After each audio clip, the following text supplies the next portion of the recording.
Meus prezados amigos, que palavra bonita nós vamos ver hoje, hein? Como é que Cristo recebeu você, missionário? Ele não perguntou dos meus pecados, ele ouviu o meu pedido de perdão e perdoou.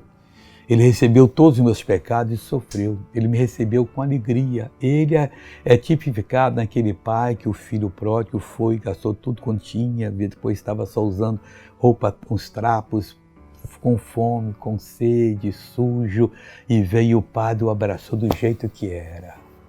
E o pai mandou que lhe desse um banho, trocasse a roupa, colocasse um sapato nos pés, o anel de autoridade da família no dedo, e o pai o recebeu com alegria. Veja que diz Romanos 15:7, portanto recebei-vos uns aos outros, como também Cristo nos recebeu para a glória de Deus. Caramba, você diz, é lindo, é mais do que lindo.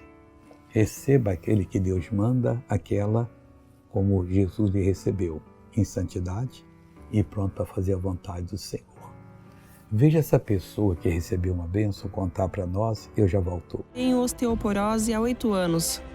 Ano passado eu fiz uma cirurgia no quadril e depois da cirurgia tinha dor no meu ciático e não me mexia. Eu tentava agachar e não conseguia. Então, depois que o missionário orou, eu consigo me agachar. Agora você consegue agachar? E como você estava andando antes da oração? Eu andava torta, desse jeito. Agora anda normal em nome de Jesus. Vejam isso, irmãos.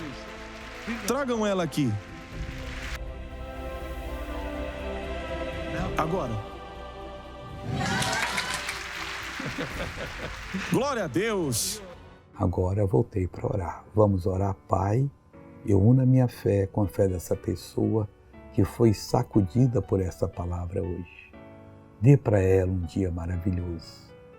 Pai, que o resto da vida dela seja de sucesso. Que a fé esteja presente sempre nela e a ação do Espírito Santo nunca cesse nessa vida.